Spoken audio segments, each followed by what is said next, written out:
menghadiri sosialisasi modul 1.4 tentang budaya positif. Nah, teman-teman, di sini saya tidak bermaksud untuk menggurui teman-teman, karena kami yakin teman-teman adalah guru yang hebat, guru yang luar biasa, dan saya di sini hanya belajar bersama dengan teman-teman tentang budaya positif. Nah, di dalam budaya positif itu ada konsep-konsep utama budaya positif. Yang pertama adalah tentang teori disiplin positif. Yang kedua, nilai-nilai kebajikan universal. Yang ketiga, motivasi dan perilaku manusia, hukuman dan penghargaan. Yang keempat, kebutuhan dasar. Yang kelima, posisi kontrol restitusi. Yang keenam, keyakinan sekolah atau kelas. Yang ketujuh adalah segitiga restitusi. Nah, itu tadi adalah konsep-konsep utama budaya positif. Dan saya akan mengajak teman-teman untuk bermain. Saya minta tolong Daniel ya. Silakan Mas Daniel. Kamu berani ya? Nah, saya akan mengajak untuk bermain. Cobalah buka. Nah, di sini coba Anda bayangkan, Ibu memegang sesuatu di tangan ibu-ibu, dan sesuatu itu sangat rahasia untuk Bapak Ibu, sangat penting. Nah, nanti saya minta Bu Rani untuk berusaha membuka genggaman tangan Bu Dania dengan sekuat tenaga, dengan berbagai macam cara Bu Dani supaya genggaman tangan ini terlepas. Silakan Bu Dani untuk melepaskan genggaman tangan Bu Dania. Sekuat tenaga, boleh di nah, iya, karena ini kecil ya. Budaya lebih gede, badannya lebih kuat. Ayo, bisa nggak? Oh, ternyata. Nah, bisa nggak berani? Tidak bisa. Oh, tidak bisa. Berani tidak bisa untuk melepaskan ini ya, membuka ya.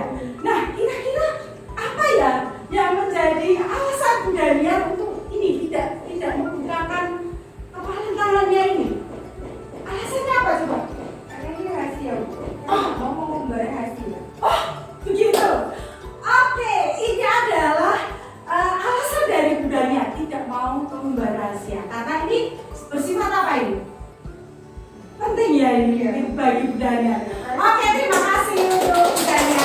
Dan sekarang coba kalau budaya membuka kepala tangan budaya ini, budaya bersediakah untuk membukanya? Oh, ternyata teman-teman luar biasa. Bu Rani dengan tangan terbuka membukakan tangannya. Kira-kira alasannya apa, Bu Rani? Karena ingin berbagi. Wah, terima kasih. Anda hebat. Walaupun itu penting bagi Anda. Ya, tapi Oke. berbagi itu lebih baik. Oke, terima kasih. Matur nuwun. Nah, ini adalah cobalah ini ya, buka ya. Budanya tidak mau membuka kepala tangannya karena itu dirasa budanya itu penting, rahasia. Sedangkan Bu Rani membukakan tangannya dengan rela, dengan tulus supaya dapat berbagi ya. Terima kasih. Nah, ini tadi sebenarnya untuk yang pertanyaan yang pertama itu sudah dijawab ya. Apakah Anda membuka kepala tangan Anda? Bu Dania membuka. Bu Rani, apakah Anda menutup tangan Anda? Ya, ya. Nah, ini tadi adalah cobalah buka. Dan ini sekarang pertanyaan ketiga. Dalam kegiatan ini, siapa yang memegang kendali atau kontrol untuk membuka dan menutup kepalan tangan? Nah, ini sebenarnya yang bersedia untuk membuka dan menutup kepalan tangan itu adalah diri kita sendiri. Kita yang mengontrol, dan itu adalah sesuai dengan kebutuhan dasar kita. Nah, itu tadi sekedar permainan ya Bapak Ibu. Terima kasih, tepuk tangan untuk budanya dan Bu Rani ya yang sudah bersedia untuk maju di depan. Nah, teman-teman, budaya positif itu adalah pembiasaan yang bernilai positif yang di dalamnya mengandung sejumlah kegiatan yang mampu menumbuhkan karakter murid. Nah, dalam konsep budaya positif tadi ya, yang pertama itu adalah teori disiplin positif. Nah, apa itu ya? Nah, disiplin positif itu merupakan dasar dari terwujudnya budaya positif. Kebanyakan orang itu menghubungkan kata disiplin itu dengan kata tertib, teratur, kepatuhan, dan peraturan. Kata disiplin itu dihubungkan dengan hukuman. Disiplin positif sebenarnya tidak harus memberi hukuman ya. Dan hukuman itu merupakan alternatif terakhir bila perlu ya, hukuman itu tidak digunakan sama sekali. Nah, menurut Ki Hajar Dewantara, pemikiran dalam bukunya ya, pemikiran konsepsi keteladanan sikap merdeka cetakan kelima tahun 2013 halaman 470, di mana ada kemerdekaan, disitulah harus ada disiplin yang kuat. Sesungguhnya itu bersifat self disiplin, yaitu kita sendiri yang mewajibkan kita dengan sekeras-kerasnya. Tetapi itu sama saja, sebab jikalau kita tidak cakap melakukan self disiplin, wajiblah penguasa lain mendisiplinkan kita. Dan peraturan demikianlah itu harus ada dalam suasana merdeka. Dan menurut Diane Gossen dalam bukunya Restructuring School Discipline yaitu tahun 2001, disiplin berasal dari bahasa Latin disiplina yang artinya belajar. Kata disiplin berasal dari kata disiplin ya, atau murid atau pengikut. Untuk menjadi pengikut seorang murid atau pengikut harus paham betul alasan mereka mengikuti suatu aliran atau ajaran tertentu, sehingga motivasi yang terbangun adalah motivasi intrinsik. Intrinsik itu dari diri sendiri ya, dan bukan dari ekstrinsik. Ekstrinsik itu di luar dirinya ya. Disiplin diri dari murid-murid Sokrates atau Plato, disiplin diri dapat membuat orang menggali potensinya menuju kepada sebuah tujuan mulia, sesuatu yang dihargai dan bermakna. Bagaimana cara mengontrol diri, menguasai diri untuk memilih tindakan mengacu nilai-nilai yang kita hargai agar tercapai tujuan mulia yang diinginkan. Tujuannya yaitu, kalau tujuan disiplin di sekolah yaitu menciptakan anak-anak yang memiliki disiplin diri sehingga mereka berperilaku mengacu pada nilai-nilai kebijakan universal dan memiliki motivasi intrinsik bukan motivasi ekstrinsik. Nah, nilai-nilai kebajikan universal Ki Hajar Dewantara maupun Darren Gosen mengartikan bahwa disiplin itu adalah bentuk kontrol diri, yaitu untuk kontrol diri agar mencapai tujuan yang mulia. Tujuan mulia ini menganut prinsip-prinsip mulia yang dianut oleh seseorang. Nilai-nilai tersebut sebagai nilai-nilai kebajikan. Nilai-nilai kebajikan adalah sifat-sifat positif manusia yang ingin dicapai oleh setiap individu.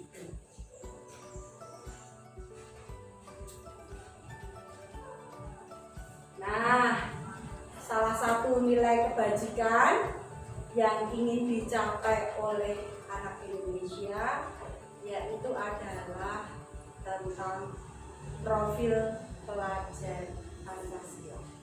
Apa saja itu yang Bapak Ibu, pasti Bapak Ibu ya perso. Apa Bapak Ibu? Satu. Ya, terus yang kedua mandiri.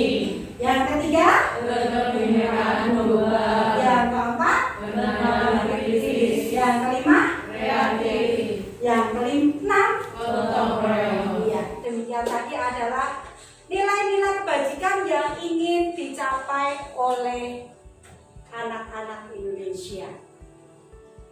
Nah, sekarang berikutnya adalah motivasi perilaku manusia, hukuman dan penghargaan.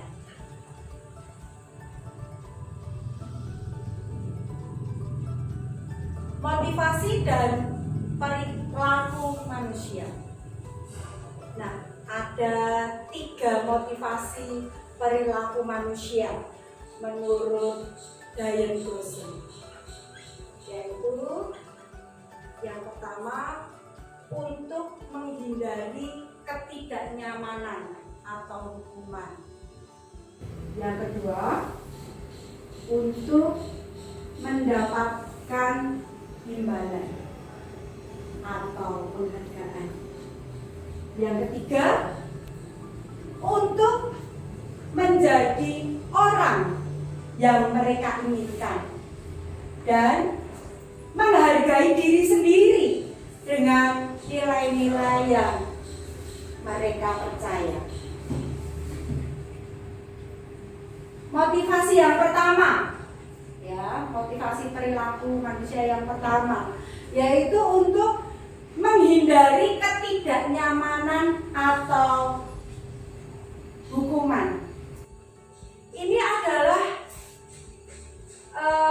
merupakan motivasi perilaku manusia yang terendah. Nah, biasanya ini untuk menghindari ketidaknyamanan atau hukuman. Mereka sedang menghindari permasalahan yang mungkin muncul dan berpengaruh pada mereka secara fisik, psikologis maupun tidak terpenuhinya kebutuhan mereka, dan ini merupakan motivasi yang bersifat eksternal dari luar dirinya. Nah, contohnya ya dalam kehidupan sehari-hari ini,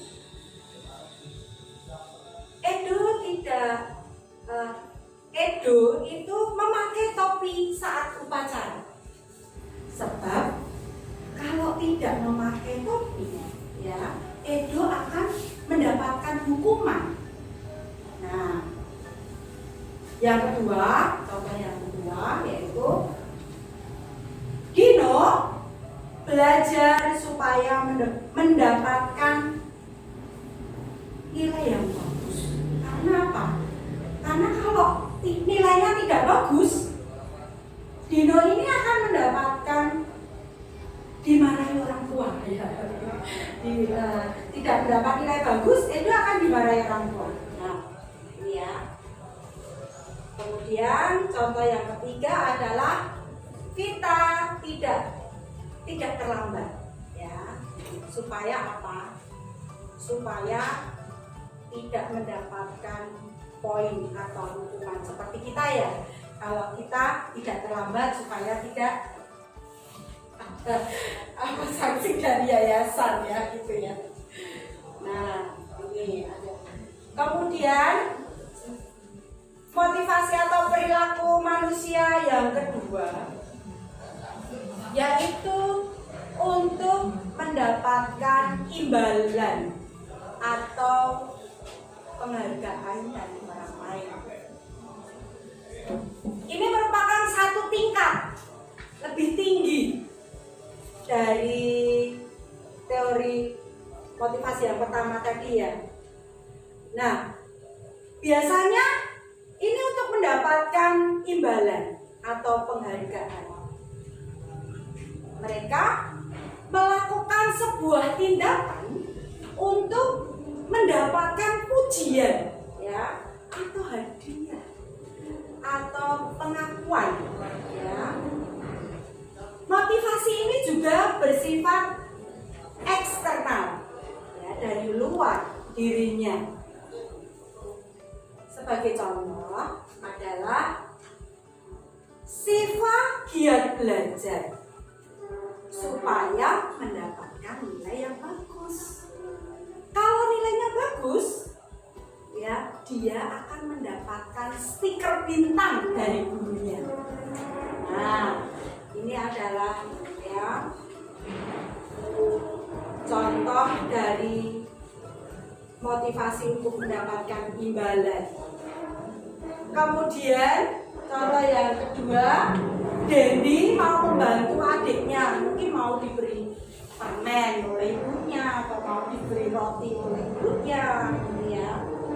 Kemudian contoh yang ketiga adalah Vino berbaris rapi ketika akan masuk ke kelas. Karena apa? Kalau berbaris rapi, dia mendapatkan acungan jempol dari gurunya. Nah, ini ada contohnya ya.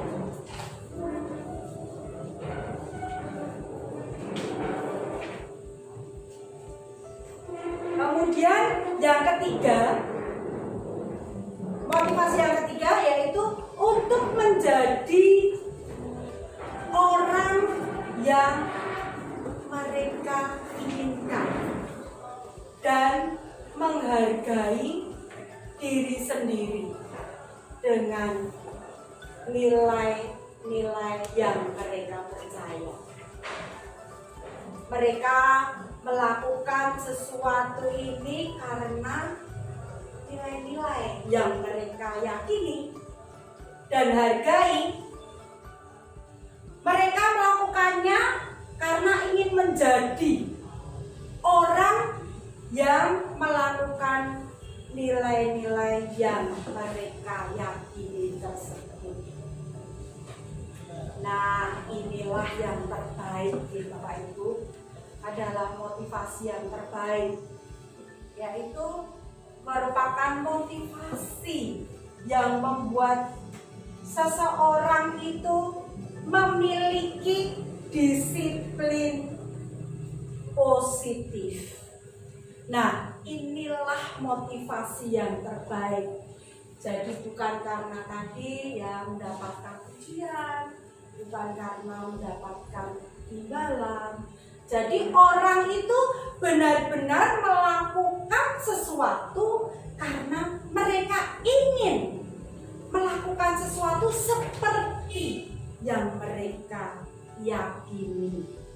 Nah, inilah yang akan kita usahakan di sekolah ya, supaya anak-anak itu melakukan perilaku seperti ya yang mereka inginkan untuk menghargai diri sendiri, bukan karena imbalan, bukan karena menghargai. Nah, ini kan contohnya ya Siva belajar keras karena dirinya benar-benar ingin pandai. Dia bukan karena mendapatkan hadiah dari orang tuanya, hadiah mungkin dari pujian dari gurunya, tapi dia belajar benar-benar karena dia ingin menjadi anak yang pandai, ya, ingin bisa mencapai cita-citanya. Itu dari hati, dari dirinya sendiri.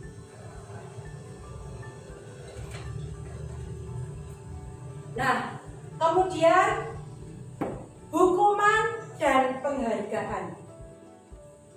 Jadi antara hukuman, konsekuensi, dan restitusi. Nanti kita akan belajar bersama-sama. Nah, apa bedanya antara hukuman, konsekuensi, dan restitusi? Bedanya adalah hukuman itu bersifat tidak terencana atau tiba-tiba, bersifat satu arah. Misalnya dari guru, ya guru saja, ya. Dari pihak guru yang memberikan dan murid itu hanya menerima suatu hukuman tanpa melalui kesepakatan atau pengarahan dari pihak guru sebelum dan sesudahnya. Nah, hukuman ini ada yang bersifat fisik, ya, ada yang bersifat psikis, ada yang melalui kata-kata, ya, kata-kata anak itu disakiti ya melalui kata-kata ataupun juga perbuatan. Nah, jadi ini ya hanya guru saja sepihak, muridnya hanya menerima ya tanpa kesepakatan. Contohnya hukuman yaitu misalnya Doni datang terlambat. Nah, kemudian dia dihukum untuk berdiri di depan kelas. Nah, kemudian ketika ada yang rame atau gaduh, guru itu menyuruh anak ini untuk berdiri di depan kelas. Itu juga merupakan hukuman ya dari satu pihak saja, guru, tanpa ada kesepakatan dengan murid. Nah, contoh yang lain lagi ya, ketika ulangan ada seseorang anak yang menonton dan guru itu tahu, kemudian anak itu mendapatkan hukuman, disuruh menulis 50 kali di kertas ya, supaya saya berjanji tidak akan menyontek saat ulangan. Itu berjumlah 50 kali. Nah, itu juga merupakan salah satu contoh hukuman. Kemudian ada anak yang terlambat ketika mengikuti PJOK, mungkin dia datang apa-apa. Kemudian dari pihak guru itu langsung menghukum anak ini, ya, disuruh berjemur di lapangan. Nah, itu adalah juga merupakan salah satu contoh hukuman, ya, hanya sepihak saja, ya, tanpa ada kesepakatan guru dan murid. Ini adalah contoh hukuman. Kemudian konsekuensi. Kalau tadi hukuman, sekarang konsekuensi. Nah, kalau konsekuensi ini adalah disiplin dalam konsekuensi sudah terencana, disepakati, disetujui, sudah dibahas antara guru dan murid. Ya. Murid dibuat tidak nyaman untuk dalam jangka waktu yang pendek. Nah, ini ya. Jadi mereka melakukan sesuatu, ya, tapi karena sudah ada kesepakatan yang sudah dilakukan antara guru dan murid, ya, sehingga murid itu menerima konsekuensinya. Contohnya, contoh konsekuensi yaitu Fenty membersihkan kelas. Karena apa? Fenty membuang sampah sembarangan. Nah, itu adalah konsekuensinya. Karena Fenty buang sampah sembarangan, konsekuensinya dia harus membersihkan kelas. Nah, ini tadi contoh yang pertama. Kemudian contoh yang kedua yaitu ketika Nino mencoret-coret meja dan Bu Guru tahu apa yang dilakukan Nino itu mengotori meja, maka Nino diminta untuk membersihkan, ya, coret-coret yang ada di meja tersebut. Itu adalah contoh konsekuensi yang kedua. Contoh konsekuensi yang ketiga yaitu Edo melepas sepatu, ya, karena sepatunya apa? Sepatunya misalnya ketentuan dari sekolah itu sepatunya hitam. Edo memakai sepatu berwarna biru. Nah, maka Edo harus melepaskan sepatunya. Konsekuensi karena dia tidak memakai sepatu seperti ketentuan yang ada di sekolah. Ya, itu tadi adalah contoh dari konsekuensi. Nah, sekarang kita akan belajar tentang disiplin positif atau restitusi. Restitusi itu adalah proses menciptakan kondisi bagi murid untuk memperbaiki kesalahannya sehingga mereka bisa kembali pada kelompok mereka dengan karakter yang lebih kuat, yaitu menurut Diane Goshen 2004. Nah, berarti dalam tadi kita sudah belajar tentang disiplin dalam bentuk konsekuensi dan disiplin dalam bentuk restitusi. Semangat ya Bapak Ibu. Iya. Terima kasih untuk semangatnya hari ini. Dan hari ini kita juga akan belajar dan 5 kebutuhan dasar manusia. Nah, yang pertama, tolong dibacakan. Kebutuhan untuk bertahan hidup atau survival. Iya. Kebutuhan untuk bertahan hidup atau survival. Yang kedua, dia membacakan Kasih sayang dan rasa diterima. Iya, betul. Kebutuhan dasar manusia yang kedua adalah kasih sayang dan rasa diterima atau love and belonging. Yang ketiga, Bu Vicky apa? Coba tolong dibacakan. Kebebasan atau freedom. Iya. Kebutuhan dasar manusia yang ketiga adalah kebebasan atau freedom. Yang keempat, Bu Alisa. Kesenangan atau fun. Iya, kesenangan atau fun. Ya. Yang kelima, ingin Penguasaan power. iya, penguasaan atau power. Kita akan bersama-sama belajar ya, satu-satu ya. Yang pertama adalah kebutuhan untuk bertahan hidup atau survival. Benar ya, Bu? Nah, itu ada kebutuhan fisiologis, yaitu contohnya ada rumah, makanan, dan kesehatan. Contoh kebutuhan biologis yaitu adalah proses reproduksi untuk bertahan hidup ya. Nah, ini yang mungkin manusia ataupun tumbuhan ataupun hewan ya toh, ini berkembang biak ya supaya bisa bertahan hidup. Nah, tapi ini khusus dasar manusia, jadi ini manusia ya, bukan hewan dan tumbuhan. Ini karena kebutuhan dasar manusia.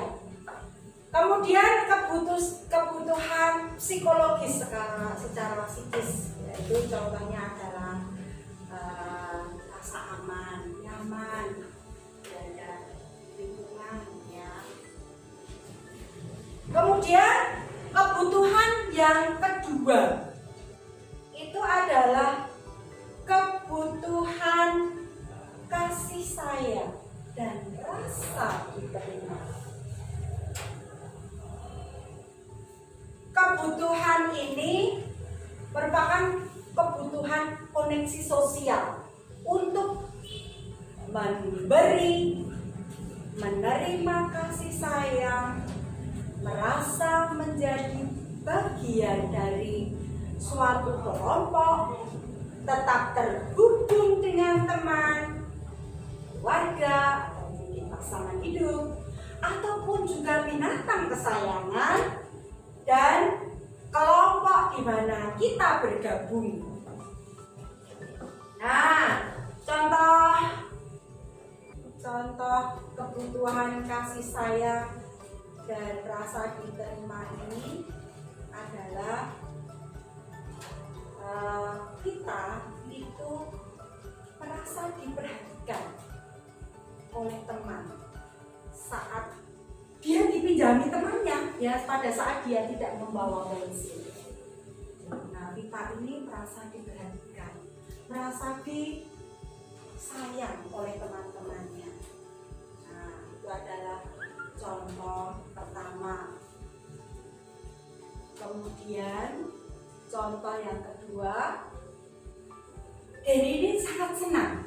Karena apa? Saat dia tidak membawa bekal di sekolah, itu temannya memberi bekal kepada dia. Nah, itu adalah contoh kebutuhan rasa kasih sayang.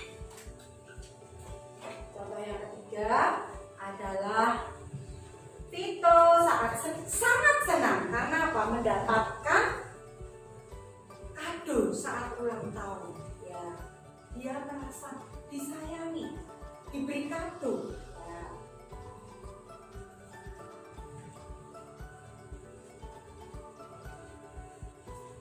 Kemudian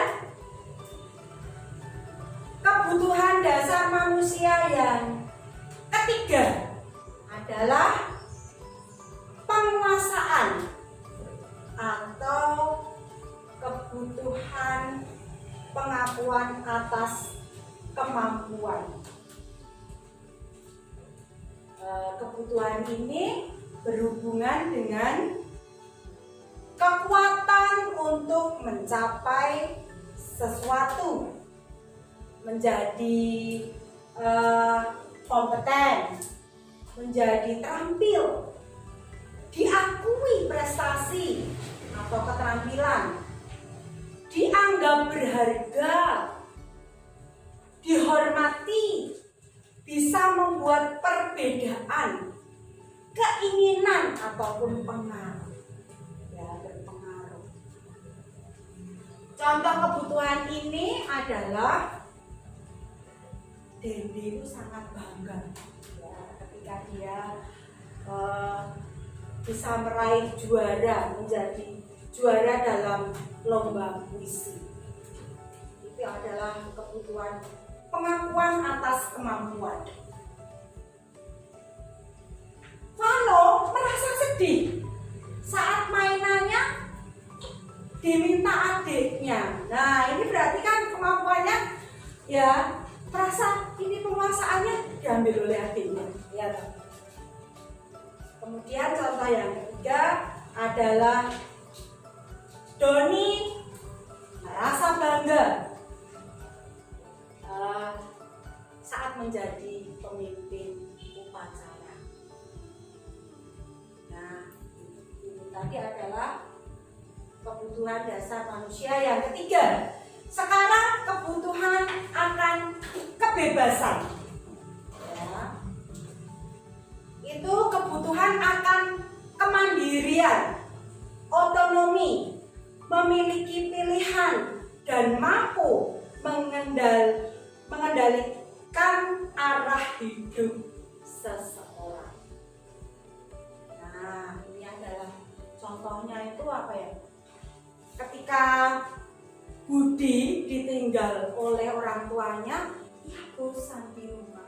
Ya, dia ingin bebas, dia mungkin ingin bermain keluar. Nah, itu adalah contoh kebutuhan akan kebebasan. Kemudian contoh yang kedua, Feni itu mencoba-coba makanan teman-temannya karena dia melihat makanan teman-temannya itu beraneka ragam. Dia ingin mencoba karena apa? Karena ia bosan dengan bekal makanan yang dibawakan oleh ibunya. Ya, itu ada dia ingin bebas, ya, ingin mencoba-coba, ya, hal yang mungkin baru bagi dia. Nah, sekarang adalah kebutuhan dasar yang kelima, yaitu tentang kesenangan atau rasa senang. Ya, ini biasanya kita ya. Kebutuhan mencari kesenangan ini, kebutuhan mencari kesenangan, bermain ataupun tertawa. Ya, contohnya Boni itu malah merasa senang ketika adiknya itu kebingungan mencari mainan. Nah, dia malah senang karena mungkin ekspresi adiknya lucu ya. Adiknya kebingungan, nggak ditolong malah dia senang. Nah, ini adalah kebutuhan akan kesenangan. Ya. Kemudian contoh yang kedua adalah Vita suka mengkoleksi pensil yang berwarna-warni karena dia senang ya melihat pensil itu yang berwarna-warni. Nah, kemudian contoh yang ketiga adalah Devi suka bergurau dengan teman-temannya. Ya kan, bergurau kan ya bisa senang ya, bisa tertawa lepas ya, digesting ya. Iya. Ya, semangat deh. Semangat. Oke. Nah, itu tadi adalah merupakan kebutuhan dasar manusia. Ada 5. Nah, sekarang kita akan belajar tentang restitusi 5 posisi kontrol sebagai guru. Nah, ternyata guru itu mempunyai 5 posisi kontrol. Yang pertama, Bu Susi apa Bu Susi? Tolong dibacakan. Penghukum. Iya, sebagai penghukum. Nah, posisi guru sebagai penghukum. Yang kedua, Bu Saras apa? Tolong dibacakan. Rasa bersalah. Iya, pembuat rasa bersalah. Kemudian yang ketiga apa Bu Sarah? Teman. Iya, sebagai teman. posisi guru sebagai kontrol guru sebagai teman. Kemudian kontrol guru yang keempat apa Bu Desi? Sebagai Pemantau. iya, sebagai pemantau. Ya. Terus yang kelima, posisi kontrol sebagai apa? Bu Rani? Manajer. Iya, sebagai manajer. Kita akan satu-satu pelajari bersama-sama gitu Bapak Ibu. Nah, 5 kontrol ini adalah satu, guru sebagai penghukum. Nah, guru sebagai penghukum itu yang bagaimana ya? Nah, sebagai penghukum ini adalah bisa menggunakan hukuman fisik maupun dengan verbal atau dengan kata-kata ya. Nah, guru seperti ini senantiasa ya percaya bahwa hanya cara dia saja ya, hanya dia saja yang berhasil. Nah, ini contoh kata-kata yang diucapkan guru sebagai penghukum ini apa ya? Contoh ini ya, awas ya, jangan salah ya. Nah, itu adalah contoh kata-kata guru ya. Kemudian lagi, mesti loh paling akhir ya menyelesaikan tugas yang khusus ya. Ya. Ini adalah contoh kata-kata yang kedua. Nah, ini lagi, wah, ini ya. Kamu selalu salah kamu. Aduh. Nah, ini adalah contoh ya. Kontrol guru sebagai penghukum. Saya yakin di sini tidak ada ya, tepuk tangan Bapak Ibu guru. Amin, tidak ada ya. Tidak ada posisi sebagai penghukum. Nah, kemudian ini yang kedua, kontrol guru sebagai pembuat merasa bersalah. Nah, ini yaitu biasanya guru ini bersuara lembut, suaranya lembut, ya, membuat tidak nyaman, ya, bersalah, membuat anak itu jadi merasa rendah diri, ya. Di posisi ini, ya, murid itu merasa tidak bahagia, ya. Menganggap dirinya itu penilaian buruk tentang dirinya, dan mungkin murid itu merasa mengecewakan orang-orang yang ada di sekelilingnya. Nah, contoh ucapan yang contoh kata-kata yang diucapkan oleh guru sebagai pembuat merasa bersalah ini adalah begini. Berapa kali ibu harus mengingatkan kamu? Iya, nggak pernah ya Bu ya. Kita nggak pernah mengucapkan itu. Nah, tapi dengan suara lembut ya. Tadi ya, dengan suara lembut ya. Tadi kebablasan itu tadi. Kemudian gini. Ketika melihat pekerjaannya mungkin ini, wah tulisan anak itu mungkin ya erek-erekan gitu ya. Nah, guru itu melihat pekerjaan anaknya, kemudian dia berkata, aduh, ibu merasa sedih melihat pekerjaanmu. Nah, sebenarnya ini adalah suaranya lembut ya, tapi ini membuat anak itu merasa buruk ya tentang dirinya dan mungkin mengecewakan orang-orang di sekelilingnya. Nah, kemudian lagi ya, gimana coba kalau nilaimu seperti ini? Ini adalah contoh kata-kata yang diucapkan guru dalam posisi kontrol membuat bersalah. Kemudian posisi kontrol guru yang ketiga adalah sebagai teman. Ya, guru tidak menyakiti, namun berupaya mengontrol murid secara persuasi. Murid merasa dikecewakan, tidak mau berusaha lagi. Nah, contoh kata-kata yang diucapkan guru itu adalah, ayo bantulah demi ibu guru. Nah, ini adalah contoh kata-kata yang diucapkan oleh guru. Kemudian bisa mengatakan seperti ini, ya sudah, tidak apa-apa, nanti ibu yang bereskan ya. Ini adalah contoh kata-kata yang kedua.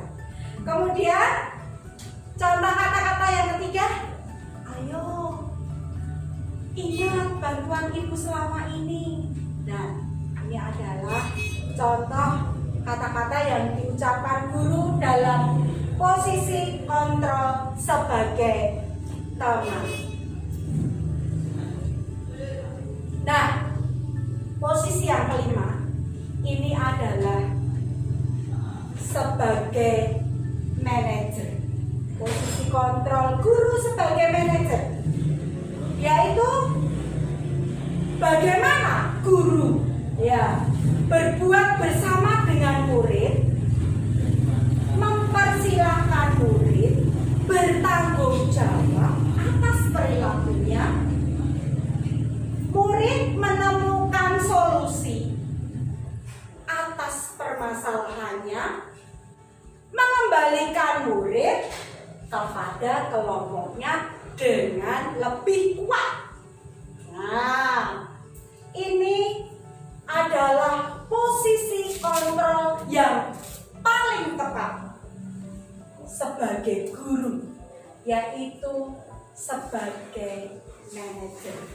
Ya, karena murid ya menjadi pribadi yang mandiri, merdeka, bertanggung jawab atas segala perilaku dan sikapnya, yang menciptakan lingkungan yang positif, nyaman, dan aman. Nah, di sini anak diajar untuk memecahkan masalah sendiri, ya. Contoh kata-kata yang diucapkan oleh Bapak Ibu guru yaitu adalah, apa yang kita yakini, atau apakah yang kamu yakini, atau apa rencanamu ke depan untuk memperbaikinya. Nah, ini adalah posisi kontrol yang kelima sebagai manajer yang paling tepat untuk guru. Ya, jadi murid di sini akan diajarkan untuk bertanggung jawab, ya, dan menciptakan lingkungan positif, aman, nyaman, mandiri. Ya. Demikian tadi adalah posisi kontrol sebagai guru. Sekarang kita akan belajar selanjutnya, yaitu tentang segitiga restitusi.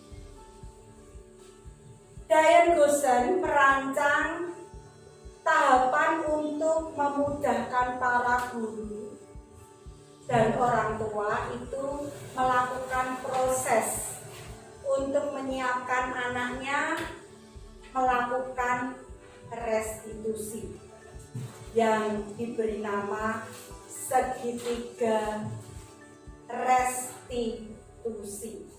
Ini segitiganya ini ya. Nah, segitiga restitusi ini adalah satu, menstabilkan identitas. Dua, validasi tindakan yang salah. ketiga, menanyakan keyakinan. Nah, dalam langkah 1, menstabilkan identitas, atau dalam bahasa Inggrisnya apa bisa sih? Stabilize the identity. Iya. Nah, berbahasa Inggris.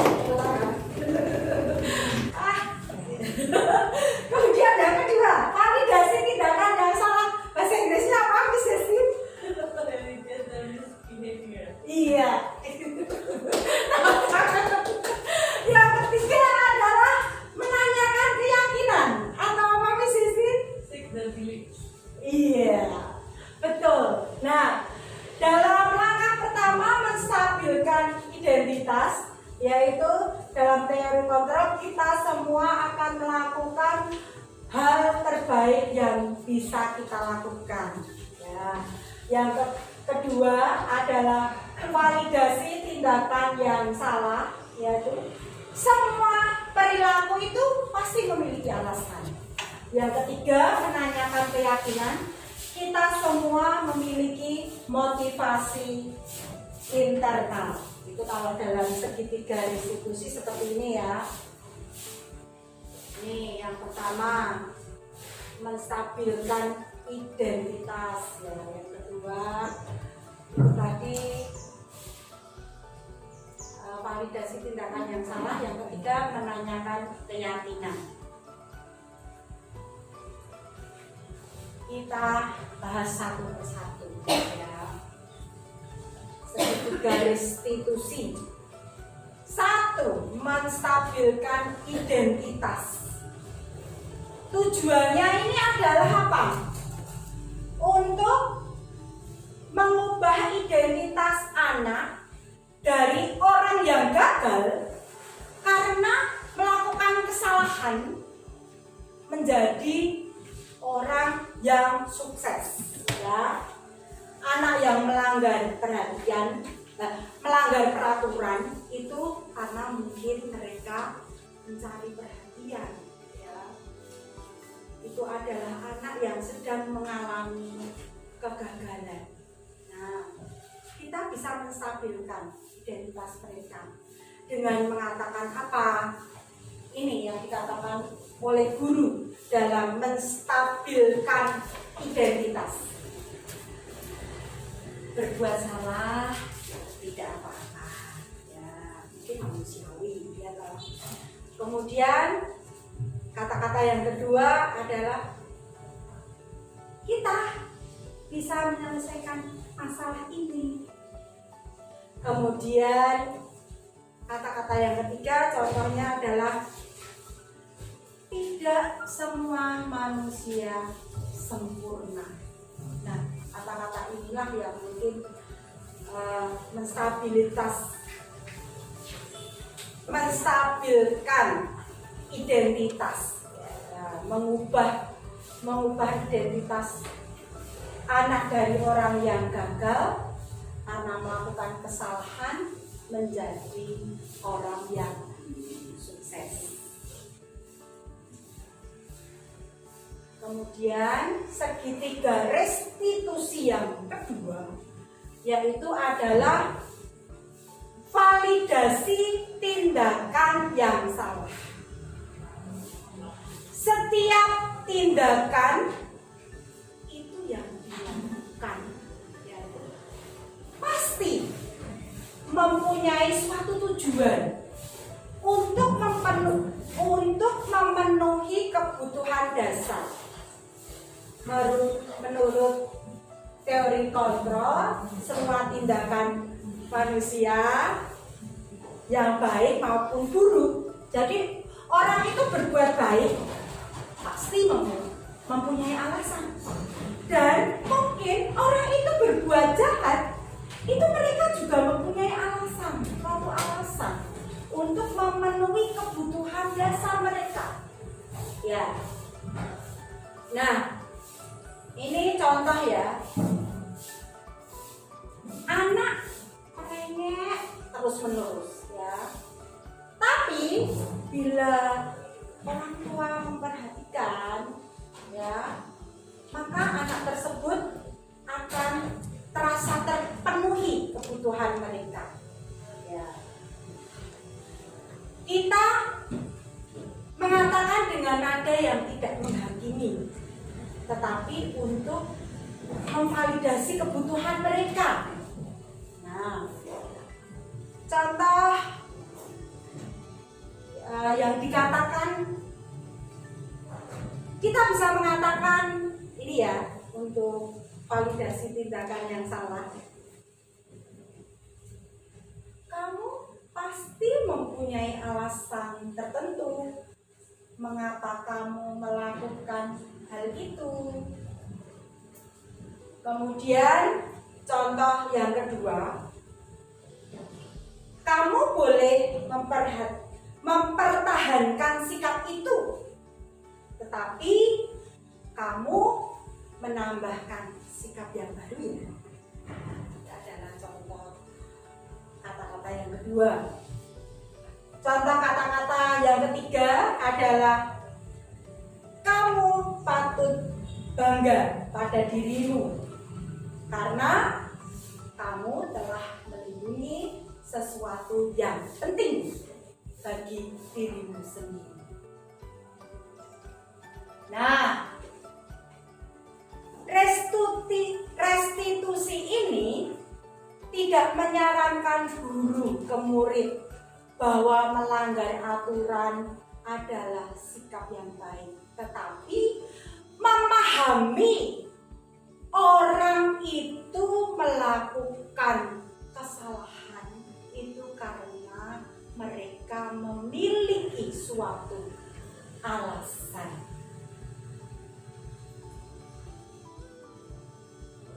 Nah, kemudian segitiga restitusi yang ketiga yaitu menanyakan alasan.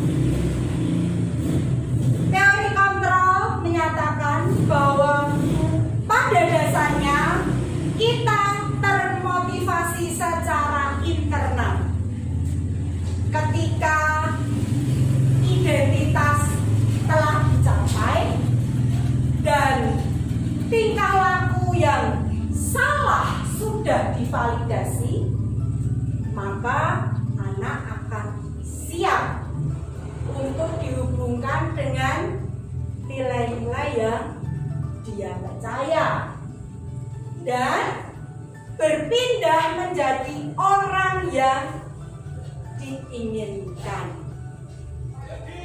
Nah, ini contoh pertanyaan yang menghubungkan keyakinan anak dengan keyakinan kelas atau keluarga, yaitu adalah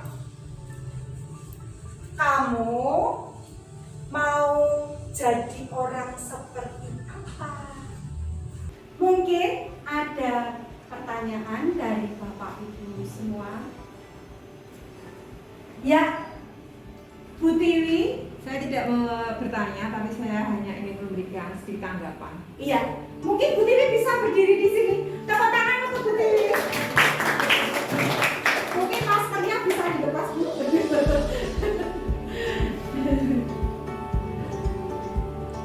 Untuk saya pribadi, yang membuat saya bergerak hati adalah yang refleksi yang pertama, yaitu menjadi membudayakan budaya positif, yaitu menjadi seorang guru, menjadi pemimpin pembelajaran yang berfokus pada murid.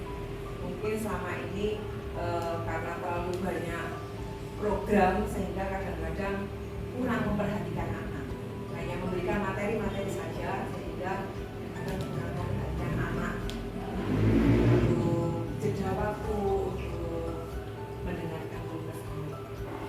Terima kasih Bu Tiwi atas tanggapannya. Ya.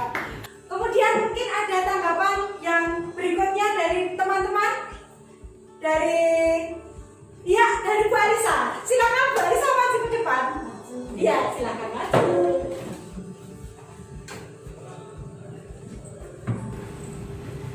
Terima kasih Bu Alisa.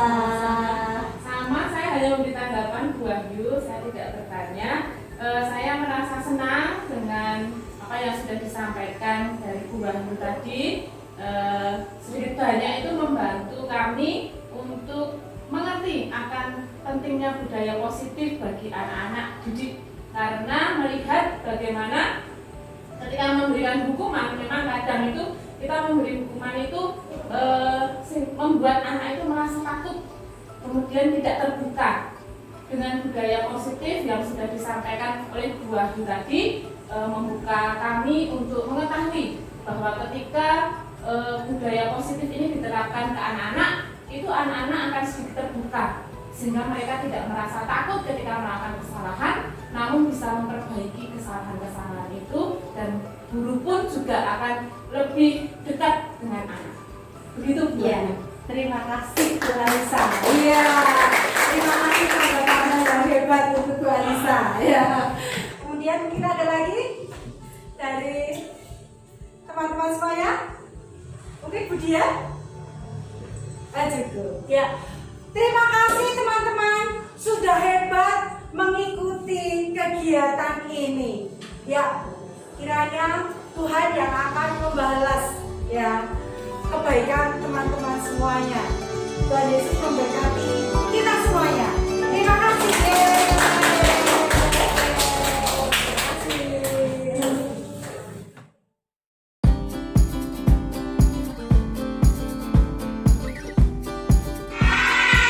Bagaimana kabar kalian hari ini? Luar biasa.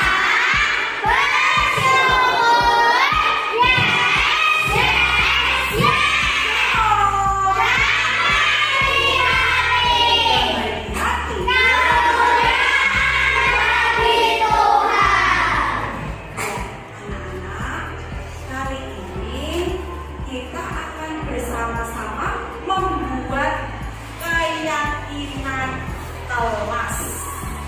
Nah, apa itu keyakinan kelas? Tahu ya? Nah, keyakinan kelas itu adalah suatu keyakinan yang diyakini itu asalnya dari apa?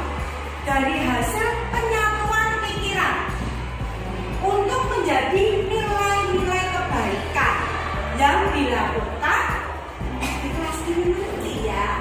Nilai-nilai kebaikan itu apa saja? Hah?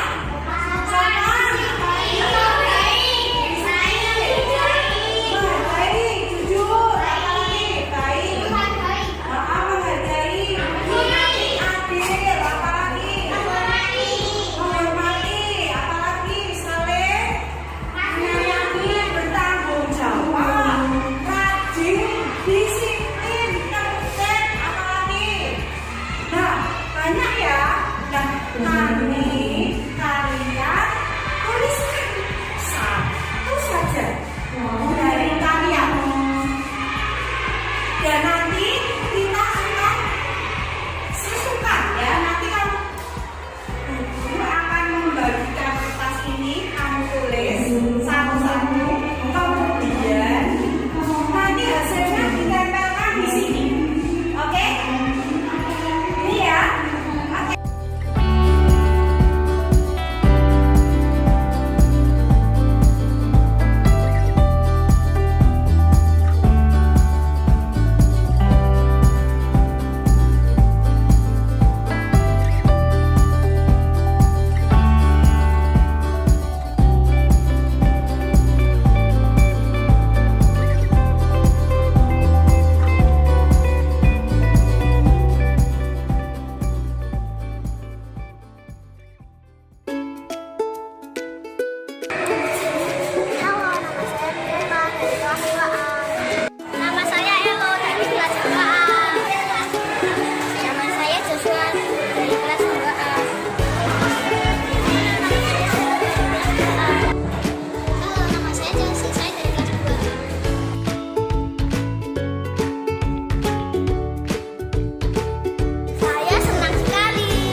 Melalui kegiatan yang telah dilakukan adalah sebuah kegiatan yang sangat membantu saya dan juga para Bapak Ibu guru, karena melalui kegiatan tersebut kami semakin tahu, semakin menambah ilmu sebagai seorang pendidik supaya menjadi pendidik yang lebih baik lagi, dan juga kami belajar bagaimana dan apa arti dari budaya positif untuk kami terapkan di dalam pengajaran kami terapkan saat membimbing anak-anak kami di sekolah. Kami juga belajar bagaimana menjadi seorang guru yang berpihak kepada murid. Jadi melalui kegiatan tersebut sangat-sangatlah membantu untuk kami para pendidik, para Bapak Ibu guru, supaya kami menjadi lebih baik lagi dalam mengajar dan juga membimbing anak-anak.